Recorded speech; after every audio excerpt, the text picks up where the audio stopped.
Hello दोस्तों, तो आज हम बनाने वाले हैं बहुत आसान सी डिश है जिसको हम लोग पुलाव बोलते हैं। हर घर में बनाते हैं, इसमें कोई रॉकेट साइंस नहीं है, सब लोग बना सकते हैं। खाने में बहुत अमेजिंग होती है और हर आदमी का जो पुलाव बनाने का तरीका बिल्कुल अलग अलग होता है।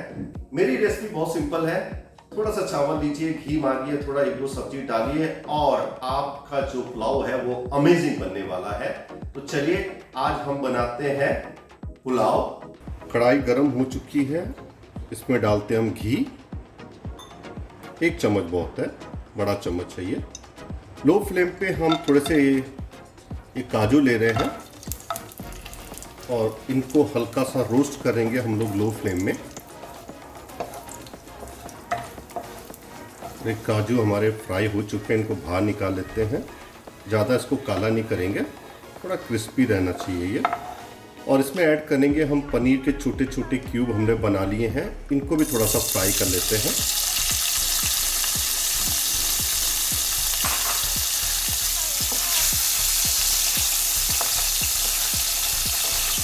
अगर पनीर को हम फ्राई करके नहीं डालते हैं तो ये पनीर के जो क्यूब्स हैं ये चावल में जब पकेंगे तो ये पूरे टूट जाएंगे, इसलिए थोड़ा सा इनको हम लोग फ्राई कर लेते हैं।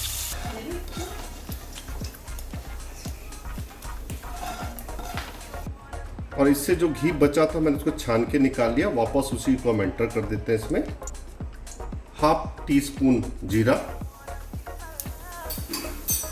2 इलायची छोटी वाली, 2-4 लौंग, 2 छोटा तेज पत्ता। जीरा काला नहीं होना चाहिए। कटी हुई गाजर है 50 ग्राम, इनको ऐड कर दे रहा हूँ मैं। 50 ग्राम इसमें हम लोग हरे मटर भी डाल देते हैं। थोड़ा सा इसको घुमा लेते हैं। इसको ज़्यादा पकाएंगे नहीं, थोड़ा सा पकाएंगे 2 मिनट के लिए। नमक ऐड करेंगे स्वाद अनुसार। परफेक्ट पक गया है जितना हमें चाहिए।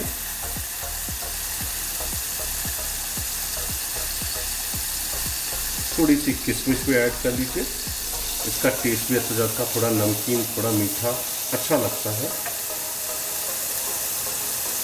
पनीर जो फ्राई किया था इसको भी डाल देते हैं इसमें। हल्का सा इनको हम मिला लेते हैं। फ्लेम को थोड़ा लो करेंगे। 200 ग्राम मैंने बासमती राइस लिया था, इसको अच्छे से धोया है और पानी में भिगो के रख दिया था आधा घंटे के लिए। अब इसको हम ऐड कर देते हैं इसमें।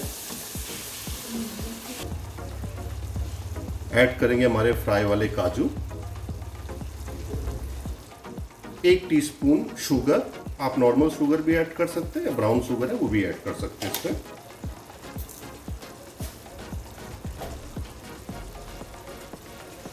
हल्का सा इसको मिक्स कर लेते हैं। फ्लेम को हाई कर रहा हूं मैं अभी। इन राइस को मिक्स किया हमने।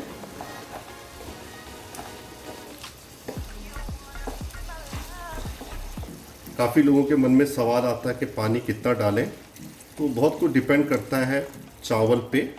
बासमती राइस है और हम लोग जो पुलाव है वो बना रहे हैं, तो उसमें जो चावल है वो थोड़ा सा नॉर्मल जो हम राइस बनाते हैं घर में उससे थोड़ा सा ये हार्ड रहेगा।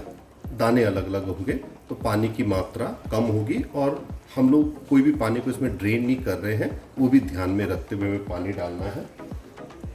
जितना मैंने राइस लिया था सूखा राइस, उसके हिसाब से मैं डबल पानी इसमें ऐड कर चुका हूं। अब हमें ज़्यादा कुछ नहीं करना है, जो कुछ करेगा ये सब मिल के करेंगे। इसमें जब एक अच्छा सा बॉयल आ जाए तो हम इसको थोड़ा सा हिलाएंगे। नहीं तो अक्सर क्या होता है कि जो ये गाजर है और ये जो हमारे मटर हैं ये सब ऊपर फ्लोट करते हैं, और तो इसलिए ये अच्छी तरह से मिले रहें हर जगह। तो हमें थोड़ा सा जब बॉयल आए तो एक बार इसको हिलाना जरूर है। और इस पर ढक्कन लगा लेते हैं। ऐसा ढक्कन कि जो स्टीम बनेगी वो धीरे धीरे बाहर आती भी रहे। बॉयल आ चुका है। अब थोड़ा सा जैसे मैंने कहा था इनको हम मिला लेते हैं और राइस को थोड़ा हम मिला लेंगे।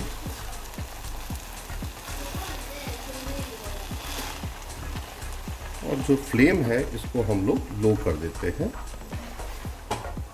इस तरह से वापस लगाते हैं ढक्कन और फ्लेम हमारी बिल्कुल लो है और इस लो फ्लेम में हम इसको कम से कम 4 से 5 मिनट और पकने देंगे। तो हमारा पुलाव रेडी है, परफेक्ट। और अब हम गैस बंद कर देंगे और इसको ऐसे ही ढक के 5-7 मिनट के लिए। तो हमारा पुलाव फाइनली बन के रेडी हो चुका है।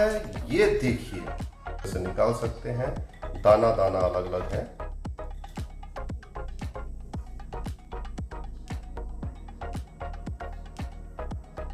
आप लोगों को अगर मेरी रेसिपी पसंद आई हो तो आप लोग भी अपने घर पे बना सकते हैं वेज पुलाव, खुद खा सकते हैं और उनको बुला बुला के खिला सकते हैं। पकाते रहिए, खाते रहिए और हाँ, मेरे वीडियो देखते रहिए। Thank you for watching, see you soon. और जल्दी मुलाकात होगी एक नई रेसिपी के साथ।